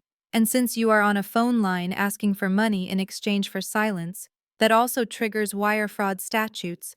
You just demanded $10 million to call off a harassment campaign that you organized. There was silence on the other end, then a nervous laugh. Come on, Sophia, do not be dramatic. I am your brother-in-law. I am trying to help you settle a family dispute. No, Greg, I said. You are a blackmailer, and you are not very good at it. You just instructed me to wire money to an LLC controlled by you to avoid a lawsuit filed by your friend. That is conspiracy. And the best part is, I recorded this entire call. The line went dead silent. I could hear him breathing fast and shallow. You recorded me? Greg stammered. You cannot do that. That is illegal. Actually, New York is a one-party consent state, I said, my eyes scanning the skyline of the city I owned. As long as I consent to the recording, it is perfectly legal. And I consent. Sophia, wait, Greg said, his voice rising in panic. Let us not be hasty. I was just throwing out numbers. We can negotiate. 5 million, 1 million. Just give Dad something. It is too late for negotiations, Greg, I said. You wanted to play businessman. Now you are going to learn about liability.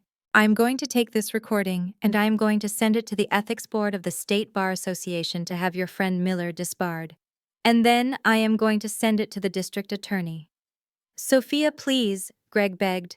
I have a kid. Keisha is pregnant again. You cannot do this. I did not do this. Greg, I said, cold as ice. You did. You got greedy. You thought I was weak because I was family. You forgot that I swim with sharks every day. You are just a minnow, Greg. And you just swam into the wrong mouth. I hung up the phone. My hand was steady. I ejected the digital file and saved it to 3 different secure cloud servers. I looked at the lawsuit on my desk. The threats, the lies, the insults, they thought paper could hurt me. They did not know that I could turn paper into prison bars. I pressed the intercom button. Get my lawyers on the phone, I told my assistant. And call the FBI. I want to report an extortion attempt. I sat back in my chair. The sadness was gone. The nostalgia was gone. All that was left was the cold, hard calculus of survival. They wanted a war. I was going to give them an apocalypse. Dưới đây là phần nội dung tiếng Anh chi tiết cho phần 9 được viết liền mạch, không sử dụng tiêu đề hay ký tự đặc biệt để phù hợp với giọng đọc AI. Go. After I saved the recording of Greg attempting to extort me, I did not sit back and wait for their next move. In my world, information is the only currency that matters, and right now I was operating in a deficit. I needed to know exactly why my family had suddenly become so aggressive. Greed is a powerful motivator, but desperation is the only thing that makes people reckless enough to blackmail a CEO on a recorded line. I picked up my secure phone and dialed a number that did not exist in my contacts list. It belonged to Silas, a forensic accountant and private investigator who usually handled corporate espionage for my firm. He was expensive, he was discreet, and he was terrifyingly efficient. I told him I needed a full financial autopsy on 3 individuals: Byron Brooks, Viola Brooks, and Gregory Miller. I told him I needed it in 4 hours. Silas arrived at my office 3 hours and 45 minutes later. He did not look like a detective from the movies. He looked like a librarian wearing a beige cardigan and wire-rimmed glasses carrying a thick leather briefcase. He sat down opposite my desk and placed a single heavy binder on the glass surface. He did not smile. He did not ask how I was doing. He simply opened the binder and spun it around to face me. "You are not going to like this, Sophia," he said, his voice dry and devoid of emotion. I opened the first tab marked Gregory Miller. I expected to see details about his salary, his debts, maybe some credit card issues. But the first page was an employment verification form from the insurance company where he claimed to be a rising star. Across the top in bold red letters was the word "terminated." He was fired 6 months ago, Silas explained, pointing to the date. He was let go for cause. Apparently, he was falsifying claims to hit quotas. He has not worked a day since. I stared at the paper, the dinner, the celebration, the toast to the senior assistant manager. It was all a lie. He had sat at my parents' table eating roast beef, drinking wine, and accepting praise for a job he did not have. "So where does he go every day?" I asked. "Keisha posts stories of him leaving in a suit every morning. He goes to a Starbucks on 4th Street, Silas said, flipping a page to show surveillance photos. He sits there from 9 to 5 using the free Wi-Fi to play online poker and trade cryptocurrency. He brings a packed lunch." I felt a wave of disgust roll over me. He was playing house, pretending to be the provider while my sister lived in a fantasy world, but that did not explain why he needed $10 million today, or why my parents were involved. I turned to the next tab marked Byron and Viola Brooks. "This is the part that hurts," Silas warned me. I looked at the summary page. My eyes went straight to the property section. The house on Maple Street. The house I grew up in. The house I had paid off for them 5 years ago, writing a check for $200,000 so they could retire debt-free. The status column read, "Pre-foreclosure." I looked up at Silas. "How is this possible? I paid the mortgage off. I have the deed in the trust." "They took out a home equity line of credit 6 months ago," Silas said. "They leveraged the entire value of the property. $350,000. High-interest variable rate. They signed the papers without legal counsel." "And where did the money go?" I whispered, though I was starting to suspect the answer. I turned the page to the bank statements. There were transfers, massive outgoing wire transfers, 50,000, 100,000, 200,000, all sent to an account controlled by Gregory Miller. I felt sick. My father, the man who made me beg for $5,000, had handed over his entire net worth to a liar. Greg convinced them he had an insider tip. Silas explained, his finger tracing the transaction lines. A new cryptocurrency. Something called Moonrise Coin. He told them he could triple their money in 3 months. He told them it was how he was going to buy Keisha the estate in the Hamptons. He promised them generational wealth. "And what happened to the coin?" I asked, staring at the numbers. "It was a rug pull," Silas said. "The developers drained the liquidity pool and vanished. The coin is worth 0. Greg lost everything. Your parents' money is gone, Sophia. Every cent." I sat back in my chair, feeling the room spin. They were broke. My parents were not just greedy, they were destitute. They had bet their home on a man who lied about his job and they had lost. And the bank, Silas continued. They have served the notice of default. The auction is scheduled for 2 weeks from today. If they do not come up with $350,000 plus penalties by the 14th, the sheriff will evict them. The picture was now complete. The sudden dinner invitation, the demand for money, the lawsuit, the blackmail. It was not just about getting rich. It was a frantic, clawing attempt to survive. They were 2 weeks away from being homeless. They were 2 weeks away from their neighbors seeing their furniture on the lawn. The shame would destroy my father. The reality check would destroy Keisha. So they decided to rob me. Instead of coming to me and telling the truth, instead of admitting they made a mistake and asking for help, they tried to destroy my reputation to cover their tracks. My father preferred to sue his own daughter than admit he was scammed by his son-in-law. My mother preferred to call me ungrateful online than admit she gambled her house away. Greg told them the lawsuit would be a quick settlement, Silas said, interpreting my silence. He told them companies like yours settle to avoid bad press. He told them it was a guaranteed payday before the eviction notice hit the door. He is using them, Sophia. He is using their desperation to save his own skin. I looked at the photos of Greg sitting in the coffee shop staring at his laptop. He looked pathetic, but he was also dangerous. A drowning man will drag anyone down with him, and Greg had latched onto my parents and was pulling them into the abyss. I closed the binder. The heavy thud echoed in the office. "Thank you, Silas," I said. "Leave the file." Silas stood up to leave but paused at the door. "One more thing, Sophia. I checked the IP address of the device used to upload Keisha's live stream last night. It was not uploaded from their house.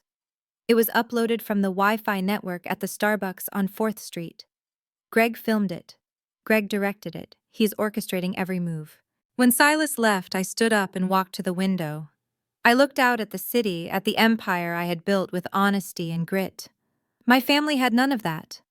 They lived on lies. They ate lies for dinner. And now the bill for those lies had come due. I looked at the calendar on my wall. 2 weeks. They had 2 weeks before the sheriff arrived. They wanted $10 million to make the problem go away. They wanted me to be their savior again. But saving them now would only enable them. If I wrote a check, Greg would steal it. If I paid off the house, they would leverage it again. No, I was not going to save them with money. I was going to save them with the truth. And the truth was going to hurt much more than poverty. I picked up my phone and called my lawyer. "Prepare the countersuit," I said, "and draft a purchase agreement for a property on Maple Street. I am going to buy the note from the bank." "You want to pay off their debt?" my lawyer asked, confused. "No," I said, my voice hard. "I want to be the one who holds the mortgage. When the foreclosure happens, I want to be the one standing on the lawn." I hung up. I looked at the binder one last time. Knowledge is power, and I now had the power to crush them or to free them. But first I had to let them think they were winning. I had to let them think their blackmail was working.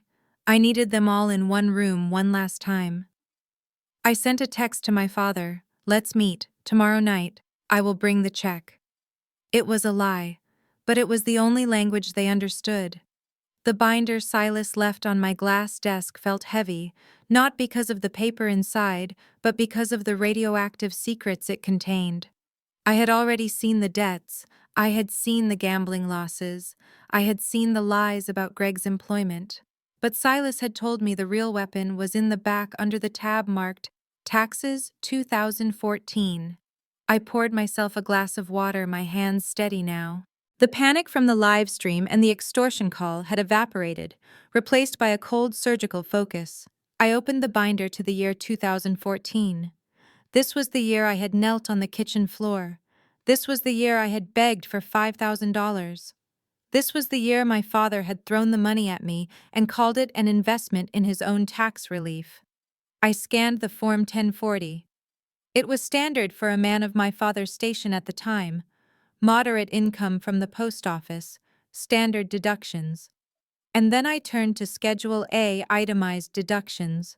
My finger traced down the lines of numbers until it stopped at line 16. Gifts to charity. There it was, $5,000. But it was not just a number, because the amount exceeded $500 for a non-cash or unusual contribution. There was a supplemental form attached. Form 8283, Non-Cash Charitable Contributions. I pulled the page closer, my eyes widening as I read the handwriting. It was my father's handwriting, jagged and aggressive. In the section for description of donated property, he had not written cash. He had written humanitarian aid. In the section for donee, he had not written a registered 501c3 charity. He had checked a box marked Other and written a descriptive note. Assistance to indigent family member unable to support self, non-recoverable. I stared at the words, indigent, non-recoverable. He had not just called me a charity case to my face, he had sworn it to the United States government. He had told the Internal Revenue Service under penalty of perjury that the money he gave me was a gift with zero expectation of being paid back. He had done this to lower his taxable income. Based on his tax bracket at the time, this deduction probably saved him about $1,500. $1,500. That was the price of my father's integrity. That was the value he placed on our relationship. He had sold the right to call himself my partner for $1,500. And then my eyes drifted to the bottom of the page. To the preparer's signature. I recognized the loop of the G immediately. Gregory Miller. Greg had prepared these taxes. Greg had advised him to do this. I could almost hear Greg's voice in the kitchen 10 years ago telling my dad, "Hey Byron, if we classify this as a gift to a needy relative, we can write it off and you can get a bigger refund." I sat back in my chair, and the absurdity of it hit me like a physical blow. Here was the paradox. Here was the trap they had built for themselves. In their lawsuit filed this morning, they claimed the $5,000 was an investment, a capital contribution in exchange for equity. But in their tax returns filed 10 years ago, they claimed it was a charitable gift with no return expected. They could not have it both ways. If they went to court to fight for the equity, they would have to admit that this tax return was fraudulent. That would be tax fraud, filing a false return, conspiracy to defraud the IRS. Since Greg signed it and Byron signed it, they would both be liable. That is a felony. That means prison time. But if they stuck to the tax return to stay out of jail, then they had to admit the money was a gift. And if it is a gift, they have zero claim to my company. You cannot demand 40% of a company because you gave the CEO a birthday present 10 years ago. It was a perfect binary trap. Option A. They drop the lawsuit and get nothing. Option B. They pursue the lawsuit, admit to a federal crime, and go to prison. I started to chuckle. The sound was dry at first, scratching my throat. But then the irony of it expanded in my chest. My father was so cheap, so desperate to save a few pennies back then, that he had inadvertently signed away his rights to a fortune. His own stinginess was his undoing. The chuckle grew into a laugh. A loud, unladylike laugh that bounced off the glass walls of my office. I laughed until tears streamed down my face. I laughed for the 22-year-old girl who had cried on the floor. I laughed for the woman who had felt worthless because her father looked at her with disgust. He thought he was being smart. He thought he was gaming the system. Indigent daughter. Who is indigent now? Dad? I said aloud to the empty room, wiping a tear from my eye. I looked at the document again.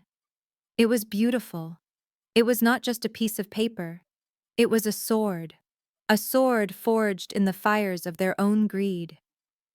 I picked up my phone and dialed my lawyer. "Sarah," I said, my voice still thick with mirth. "Sophia, are you okay? You sound hysterical." "I am fine, Sarah. I am better than fine.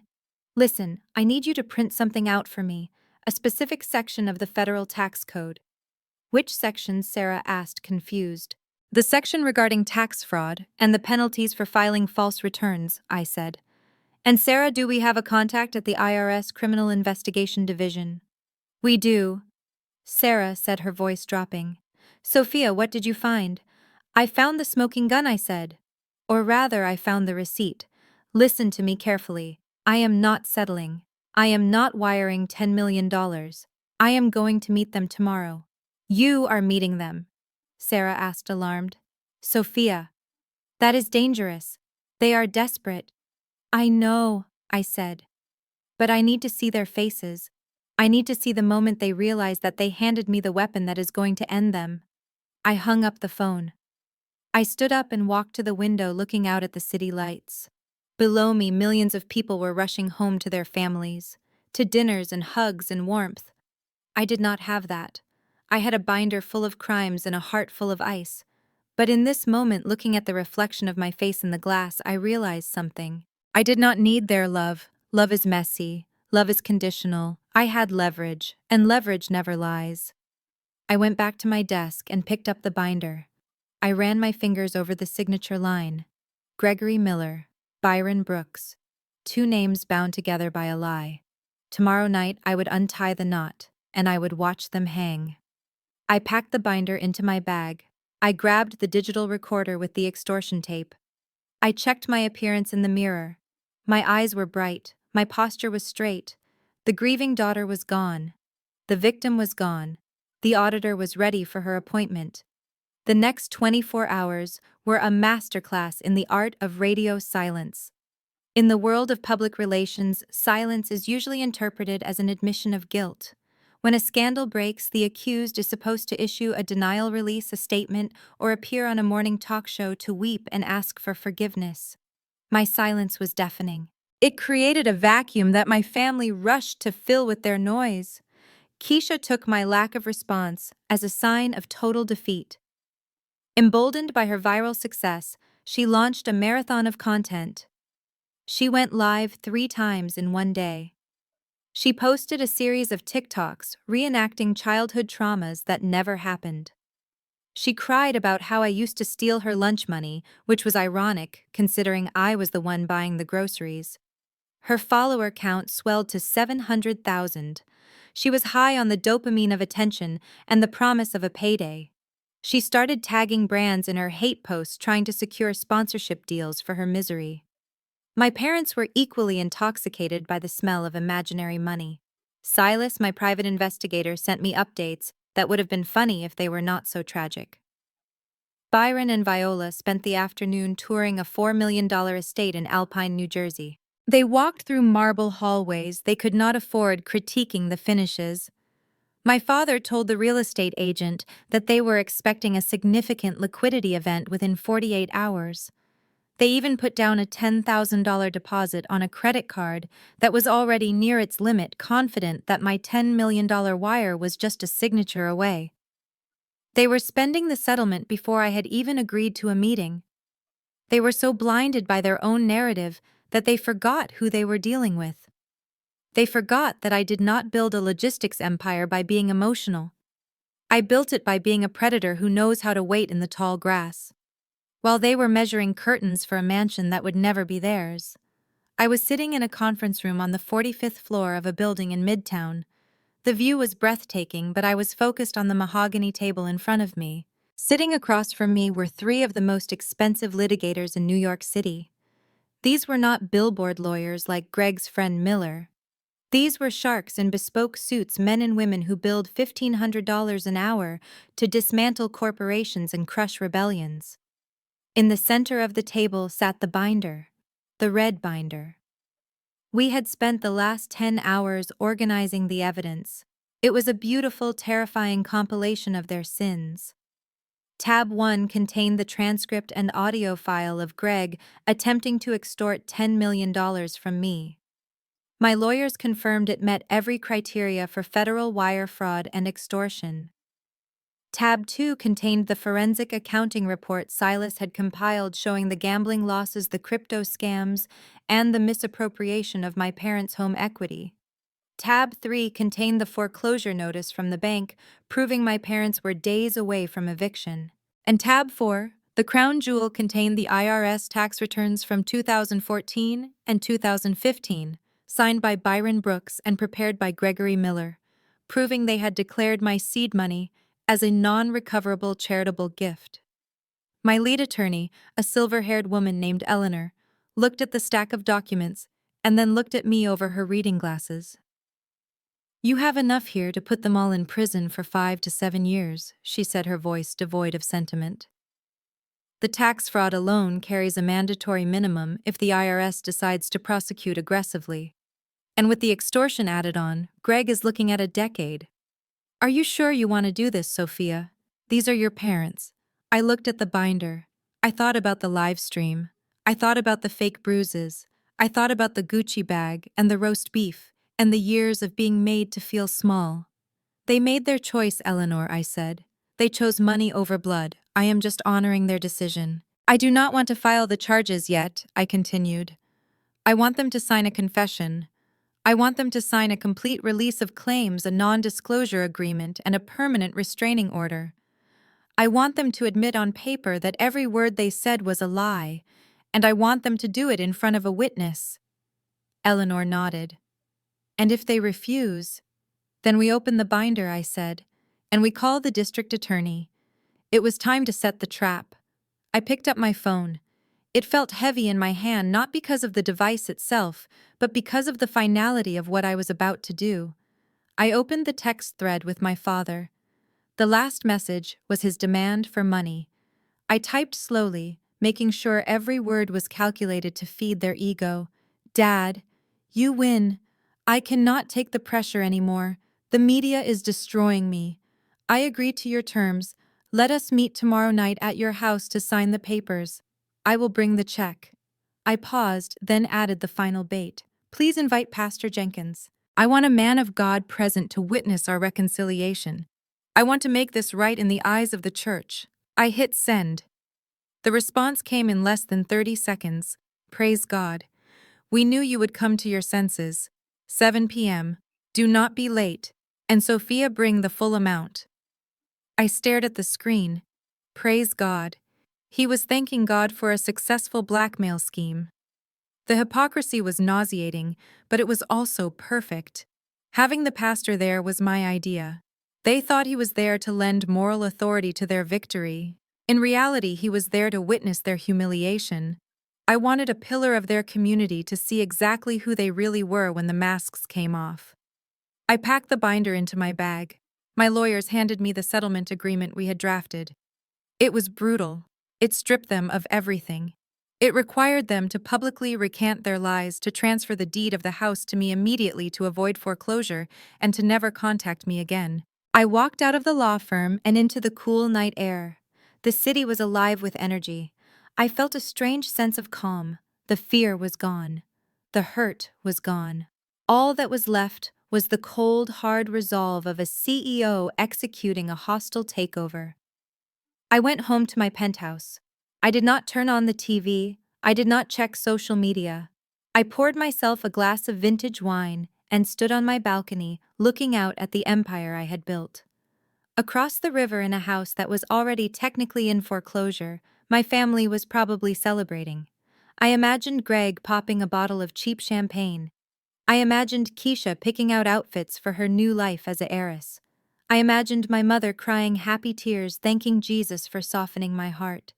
They were celebrating their victory. They did not know they were celebrating their own funeral. I took a sip of wine. "Enjoy the night, family," I whispered to the wind, "because tomorrow the auditor arrives. And this time I am not bringing a checkbook. I am bringing the truth, and the truth is going to cost you everything." Dưới đây là phần nội dung tiếng Anh chi tiết cho phần 12 được viết liền mạch, không sử dụng tiêu đề hay ký tự đặc biệt, để phù hợp với giọng đọc AI, tập trung vào không khí ngột ngạt của bữa tiệc và màn ép cũng tinh vi của gia đình. The driveway of my parents' house looked less like a private residence and more like a church parking lot on Easter Sunday. Cars were jammed onto the lawn. There were Hondas and Toyotas belonging to aunts I had not spoken to in 5 years, and cousins who only called me when they needed bail money. My father had not just invited a few witnesses, he had invited an audience. He wanted to turn my capitulation into a spectator sport. I instructed my driver to stop at the end of the block. I did not want the Bentley to be the first thing they saw. I wanted to walk in on my own 2 feet. I stepped out into the humid evening air. I was not wearing the power suit from yesterday. I was wearing a simple black dress, dignified but somber. In my left hand, I carried a bottle of wine. It was a $10 bottle of Merlot, the kind with a screw top that my father used to drink by the gallon before he started pretending to have expensive taste. In my right hand, I carried the red binder. I walked up the concrete path to the front door. I could hear the noise from inside: laughter, clinking glasses, the low hum of gossip. They were already celebrating. They were drinking to their good fortune, spending the money I had not yet given them. I opened the door and the noise died down instantly. It was as if someone had cut the power cord to a speaker. 30 heads turned to look at me. I saw Aunt Sarah, who had told me I was too ambitious for a girl. I saw Cousin Marcus, who had stolen my laptop in college. I saw neighbors I barely recognized. They were all holding plates of food and glasses of champagne. For a moment, nobody moved. Then my mother Viola stepped forward. She was wearing a new dress, something flowing and floral, that looked suspiciously like it came from a boutique in the mall she could not afford. She opened her arms wide, performing the role of the forgiving matriarch. "Sophia," she cried out, her voice thick with fake emotion. "The prodigal daughter returns. Praise Jesus." She hugged me. Her body felt stiff and cold against mine. She smelled of expensive perfume and desperation. I did not hug her back. I stood there like a statue, my arms at my sides holding my wine and my binder. Come in," Viola said, pulling away and ushering me into the living room. "Look, everyone. She is here. Our girl is here to make things right." The room erupted in applause. It was sickening. They were clapping for me not because they loved me, but because they thought I was a broken ATM machine finally dispensing cash. My father was sitting in his recliner, which had been pulled to the center of the room like a throne. Next to him sat Pastor Jenkins. The pastor was a heavy-set man with a booming voice and a suit that shone under the lights. He was the ultimate authority in our community. If the pastor blessed it, it was righteous. My father had brought him in to sanctify the extortion. "Sophia," my father said, remaining seated, "you are late, but we forgive you. Tonight is a night for forgiveness." I walked to the center of the room. I placed the cheap bottle of wine on the coffee table. It made a hollow thud next to the crystal glasses they had set out. "I brought this for you, Dad," I said, my voice quiet but clear. "It is your favorite brand, or at least it used to be." Byron looked at the cheap bottle with disdain, but he forced a smile. "Thank you, Sophia. It is the thought that counts. Now sit down. We have business to discuss." I did not sit. I remained standing, towering over him in his recliner. "I prefer to stand," I said. Greg emerged from the kitchen. He was wearing a suit that was slightly too large for him, probably one he had bought for his imaginary job. He was holding a leather portfolio. He looked around the room, soaking in the attention. He felt like the kingmaker. He walked over to my father and handed him a document. Pastor Jenkins cleared his throat. He stood up, holding a Bible in his massive hands. The room fell silent again. Everyone bowed their heads, expecting a prayer. Sophia the pastor began, his voice resonating off the walls. "Your father has told me everything. He told me about the struggle, about the misunderstanding, and I want to tell you that I am proud of you." He stepped closer to me, invading my personal space. "The Bible says, 'To whom much is given, much is required.' You have been blessed, Sophia. You have been blessed with wealth, with influence, with power. But those blessings are not yours to hoard. They belong to the community. They belong to the family that raised you." He looked around the room at the nodding faces of my relatives. "Honor thy father and mother," the pastor continued. "That is the first commandment with a promise. Tonight you have a chance to honor them. You have a chance to wash away the sin of greed and selfishness. You have a chance to be a good daughter again."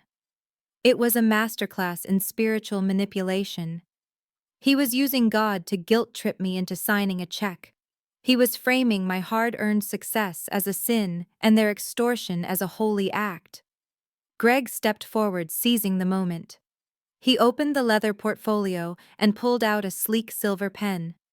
He placed a document on the coffee table next to the cheap wine. It was the settlement agreement. I could see the number $10 million typed in bold at the top, and below it a clause transferring 40% of my voting rights to a family trust controlled by Byron Brooks. "We made it simple for you, Sophia." Greg said, his voice smooth and reassuring. "Just like we discussed on the phone, 10 million now. And the equity transfer. It is a fair deal. It is 40%. That leaves you with 60. You are still the boss. You still get to be the CEO." He uncapped the pen and held it out to me. "Sign it," Greg urged. "Sign it, and we can all eat." Mom made her peach cobbler. Keisha deleted the video from her phone. She is just waiting to delete it from the servers. Everything goes back to normal. I looked at the pen. I looked at the pastor who was nodding encouragingly. I looked at my mother who was wiping a tear from her eye. I looked at my father who was leaning forward in his chair, his eyes fixed on my hand. They really believed this was it. They thought the pressure of the crowd, the weight of the religion, and the threat of the scandal had broken me. They saw a woman standing alone, defeated and ready to surrender. They did not see the red binder in my right hand. I took a deep breath, letting the silence stretch out until it was uncomfortable. "You went to a lot of trouble," I said, looking at the crowd. "You invited everyone. You brought the pastor. You even bought champagne." "We wanted to celebrate you, Sophia," my mother said. "No," I said, cutting her off. "You wanted to witness me. You wanted to make sure I could not back out. You wanted to shame me into submission." Sophia, the pastor, warned, his voice dropping an octave. "Be careful with your tone. Pride goes before a fall." I looked at the pastor. "You are right, Pastor," I said. "Pride does go before a fall, but you are confused about who is standing on the edge of the cliff." I stepped forward and placed the red binder on the table directly on top of the settlement agreement. The heavy thud echoed in the room. "I am not going to sign that paper," I said. A murmur went through the crowd. My father's face darkened. "Sophia, do not do this," Byron growled. "We had a deal. Do not make me ruin you." "I am not ruining anyone, Dad," I said, my hand resting on the cover of the binder. "I am just balancing the books. You asked for an accounting of your investment. You asked for what you are owed." I looked at Greg. He looked nervous. He recognized the look in my eye. It was not the look of a victim. It was the look of a CEO who had just found a discrepancy in the ledger. "Greg, why don't you sit down?" I said. "You are going to want to be seated for this." "What is that?" Greg asked, pointing at the binder. "This," I said, patting the cover. "This is the truth. You brought the Bible. I brought the receipts." I flipped the cover open. The first page was a blown-up photocopy of the handwritten note from 10 years ago. "Let us start with the beginning," I said, my voice projecting to the back of the room. "Let us start with $5,000 and a kitchen floor." I flipped open the cover of the red binder. The sound was sharp, like the crack of a whip in the silent room. I did not look up. I kept my eyes focused on the documents, running my finger down the page with agonizing slowness. I could feel their eyes on me. They were confused. They were expecting a check, a wire transfer confirmation, or a signed surrender. Instead, they were looking at a photocopy of a standard government form. "Dad," I said, my voice low and steady. "You said earlier that $5,000 was an investment. You said it was seed capital. You said you were an angel investor who took a risk on his daughter." I looked up, then locking eyes with him. "If that is true, then why does the Internal Revenue Service have a different story?" Byron frowned, shifting in his throne. "What are you talking about, Sophia? That is just paperwork." "It is not just paperwork, Dad," I corrected him. "It is a sworn statement. It is a federal declaration. And right here on page 12 of your 2015 tax return, you told a very different story about that money." I turned the binder around and slid it across the coffee table toward him. He looked down, his eyes squinting behind his glasses. Read line 16. Dad, I commanded. Read it out loud so the pastor can hear. Byron hesitated. He looked at Greg, who was suddenly very pale. Read it, I said, my voice hardening. Byron leaned forward. Gifts to charity, he mumbled. Louder, I said, and read the description in the supplemental section. Byron swallowed hard. Assistance to indigent family member unable to support self. Non-recoverable. No goods or services received in exchange. The room went deadly quiet. The words hung in the air, stripping away the myth of the benevolent father. Indigent. Unable to support self. Non-recoverable. I stood up and walked around the table, pacing slowly like a prosecutor in front of a jury. You see the problem here, don't you, Dad? You cannot have it both ways. You cannot claim a tax deduction for a charitable gift, and then 10 years later, claim it was an equity investment. If it is an investment, you expected a profit. If you expected a profit, you committed perjury when you signed this form saying you did not. I stopped in front of the pastor. You know what the Bible says about two masters, Pastor. You cannot serve both God and money, and you certainly cannot serve both the IRS and your own greed. My father tried to cheat the government to save $1,500 in taxes. He declared me a charity case. And because he did that because he was so cheap and so eager to write me off, he legally forfeited any claim to my company. I turned back to my father. A gift is a gift, Dad. Once you give it, it is gone. You do not get to come back a decade later when the recipient is successful and ask for 40% of the harvest. That is not how the law works. And that is definitely not how the IRS works. My mother, Viola, let out a confused whimper. But Sophia, we are family. Does a piece of paper matter more than family? In court, Mom. Yes, it does, I said. And that brings me to the most interesting part of this binder. I turned my attention to Greg. He was sitting on the edge of the sofa, gripping his knees so hard his knuckles were white. He looked like a man who was watching a tsunami approach from the beach, knowing he could not outrun it. Greg, I said, my voice dropping to a conversational tone which made it even more terrifying. You are the financial expert here, right? You are the one with the leather portfolio and the big ideas. Greg opened his mouth, but no sound came out. I pointed to the bottom of the tax return. That is your signature right there, Greg. Paid preparer. You prepared these taxes. You advised my father to classify that money as a gift.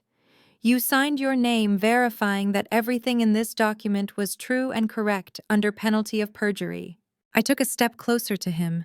He shrank back into the cushions. And today you filed a lawsuit claiming the exact opposite. You filed a legal complaint stating that the money was an investment. I let a small, cold smile play on my lips. Do you know what that is called, Greg? It is called filing a false return. It is called tax fraud. And since you used the mail and the internet to coordinate this little scheme, it is also mail fraud and wire fraud. I leaned down until my face was level with his. I could smell the cheap cologne he wore to mask the scent of his fear. I had my lawyers look up the sentencing guidelines this afternoon, Greg. For federal tax fraud of this nature, especially when it involves a conspiracy to extort money, the mandatory minimum sentence is 3 years in federal prison. Not county jail, Greg. Federal prison. The kind where you do not get to come home on weekends. I stood up and walked back to the center of the room, addressing the entire family. And the fines, I continued. The IRS does not play games. The penalty for civil fraud is 75% of the underpayment. But for criminal fraud, which is what this is, the fines can go up to 250%. Plus interest, 10 years of compound interest. I looked at my father, who was now clutching his chest. You want $130 million, Dad. If I turn this binder over to the IRS tomorrow, you will not be getting a check. You will be getting an indictment. You will lose this house. You will lose your pension. You will lose your freedom. And Greg, I looked at my sister Keisha, who was staring at her husband with horror. Greg will be in prison until your unborn child is in kindergarten. The silence that followed was absolute. The relatives who had been clapping earlier were now looking at the floor, trying to make themselves invisible. The pastor closed his Bible with a soft thud and took a step back, distancing himself from the blast zone. My mother looked at Greg. "Is this true?" she whispered.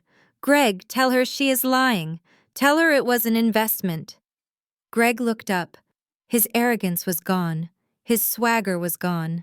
He looked small and pathetic. I thought we could fix it," he stammered. "I thought if she just paid the settlement." "So you admitted it," I said, pouncing on his words.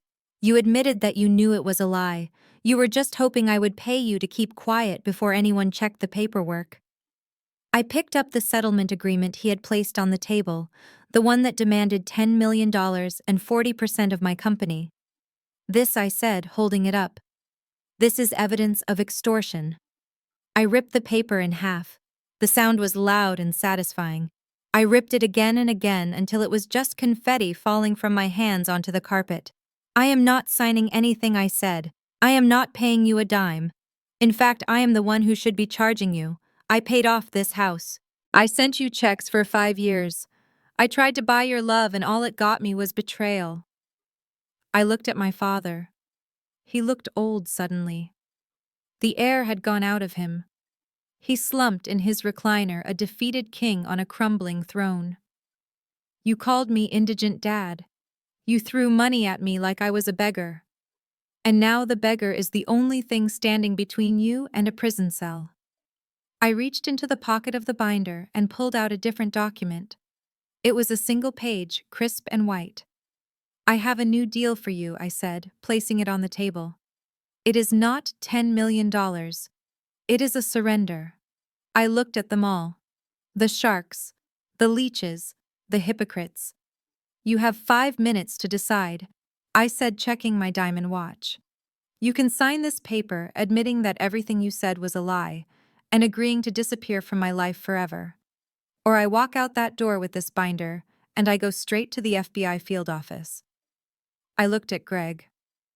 Tick-tock, Greg. "Prison does not have a VIP section." The silence that followed my threat was heavy and suffocating. It was the kind of silence that usually precedes a scream. I watched the blood drain from Greg's face. It happened in slow motion. One moment, he was the arrogant architect of my destruction, and the next, he was a terrified man realizing that the ground beneath him had turned into a trapdoor. He looked at the red binder on the table as if it were a radioactive isotope that was slowly poisoning him. His hands, which had been so steady when he handed me the extortion contract, began to tremble violently. The silver pen he had offered me slipped from his fingers and clattered onto the glass table, sounding like a gunshot in the quiet room. That sound broke the spell. The room exploded into chaos. It was not the chaos of a united front fighting an external enemy. It was the chaos of rats scrambling over each other as the ship went down. My mother Viola was the first to break. The mask of the doting matriarch vanished completely, replaced by the snarling face of a woman who was watching her lifestyle evaporate. She turned on Greg with a speed that was terrifying. "You told us this was legal," she screamed, her voice cracking. "You told us it was standard business negotiation. You said she would just pay the money and we would be safe." Greg stammered, trying to back away from her. "Viola, the law is open to interpretation." "Interpretation," Viola shrieked. "She is talking about prison, Greg. She is talking about the IRS. You prepared those taxes. You told Byron to sign them. You said it was a smart loophole. You did not tell us it was a felony." She began to hit him. My mother, the church lady who prided herself on her decorum, was slapping her son-in-law on the shoulder with her manicured hands. "You ruined us," she wailed. "You gambled away our house on that stupid crypto coin, and now you are going to send us to jail. Get out of my house!" Byron, my father, was clutching his chest. He was not faking it this time. The reality of his situation had finally pierced his armor of arrogance. He looked at the pastor who was slowly backing away toward the door, trying to make himself invisible. My father realized in that moment that his reputation was dead. If this binder became public, he would not just be poor. He would be a pariah. "Sophia," he gasped, looking at me with wide, terrified eyes. "You cannot do this. I am an old man. I have a heart condition. Prison would kill me. You cannot send your own father to prison." I looked at him calmly. I felt nothing. No pity, no anger, just a cold, clinical observation of a man who was willing to destroy me 5 minutes ago, begging for mercy now. "I am not sending you to prison, Dad," I said, my voice cutting through the noise. "You sent yourself to prison 10 years ago when you decided I was worth less than a tax deduction. I am just the messenger." Keisha was sitting on the sofa, her knees pulled up to her chest. She was not looking at Greg. She was not looking at our parents. She was looking at her phone, frantically deleting the live stream she had just broadcast. She realized that if I sued her for defamation, she would lose everything: her brand, her followers, her freedom. "This is not my fault," Keisha cried out, her voice shrill. "I just did what you guys told me to do. Greg wrote the script for the video. Mom told me to cry. I did not know about the tax returns. I am a victim here too." Greg looked at his wife, his eyes filled with betrayal. "Keisha, honey, we are in this together." "No, we are not," Keisha snapped, recoiling from him. "I am not going to jail for you, Greg. I have a baby on the way. I have a career. You are the one who lied about your job. You are the one who messed up the taxes. Fix it." I watched them tear each other apart. It was ugly, it was pathetic, and it was exactly what I needed to see. It confirmed what I had always suspected. There was no loyalty in this family. There was only convenience. As long as the money was flowing, they were a unit. The moment the heat was turned on, they were cannibals. I reached into my bag and pulled out the single sheet of paper I had prepared with my lawyers. It was crisp and white, contrasting sharply with the mess of torn confetti on the table. "Enough," I said. The word was not shouted, but it carried the weight of authority. They all stopped and looked at me. My mother stopped hitting Greg. My father stopped gasping. Keisha stopped crying. They looked at me like I was the only life raft in the middle of the ocean. I walked over to the table and placed the document down. "I am going to give you a choice," I said. "A choice you do not deserve." I pointed to the document. "This is a new agreement. It is not a settlement. It is a surrender." I held up 3 fingers. "Condition number 1. You will sign a complete and permanent severance of all familial ties. That means you are no longer my parents. You are no longer my sister. You are strangers. You will never contact me again. You will never speak my name in public. You will never come within 500 feet of me, my home, or my office. If you do, the restraining order kicks in automatically and you go to jail." I held up a second finger. "Condition number 2. Keisha, you will go live on Instagram right now. You will apologize. You will admit that everything you said in the previous video was a lie, manufactured to extort money from me. You will tell the world that I have been nothing but generous, and that you were motivated by jealousy and greed.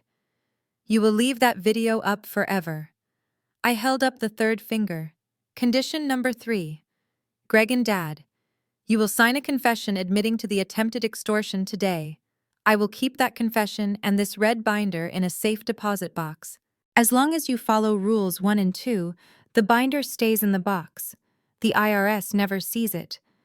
But if you ever whisper a bad word about me, if you ever try to sue me again, if you ever look in my direction, I mail it to the Criminal Investigation Division." I checked my diamond watch. "You have 5 minutes to decide." After 5 minutes, I walk out that door, and I go straight to the FBI. The room was silent. The only sound was the ticking of the grandfather clock in the hall. 5 minutes to choose between total humiliation or federal prison. Greg looked at the paper. He looked at the red binder. He looked at his wife. "Keisha, we cannot sign this," he whispered. "It admits to extortion. If she leaks it later." "Shut up," Greg, Keisha hissed. She stood up. She walked over to the table. She did not look at me. She did not look at her husband. She looked only at the pen. She picked it up. I have a brand to protect, she muttered. I cannot be married to a felon. She signed her name with a flourish. Keisha Brooks.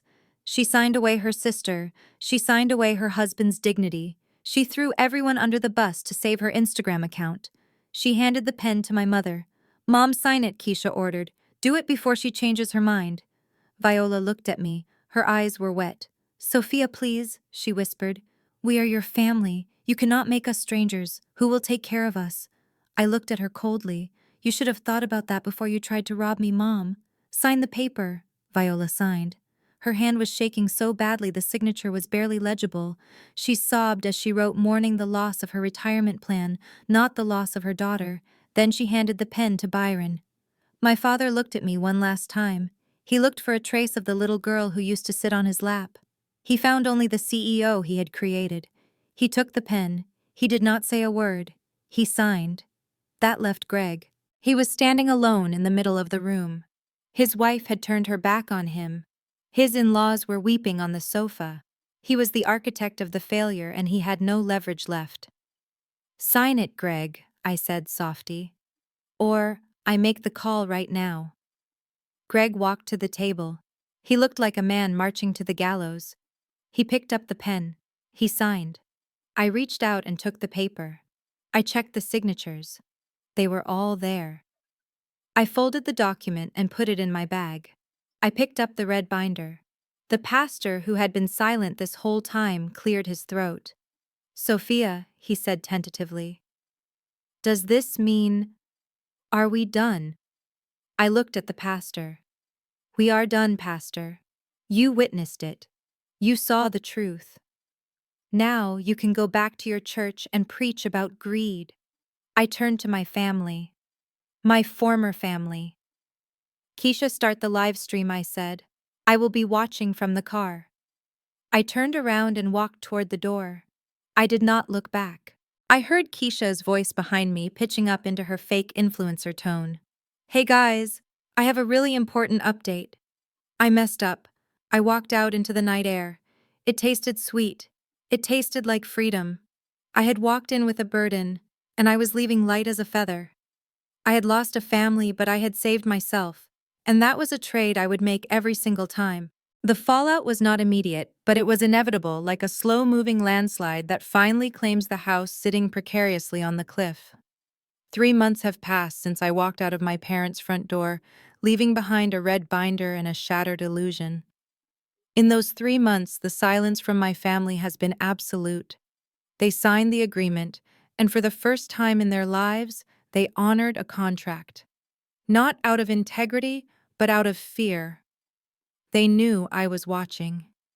They knew the IRS was just one phone call away. I did not have to lift a finger to destroy them. That is the tragedy of people like my family. They were already destroying themselves. I just stopped being the safety net that caught them every time they fell. The house on Maple Street was sold on the courthouse steps 2 weeks after our meeting. My father tried to get a bridge loan. He tried to sell the furniture.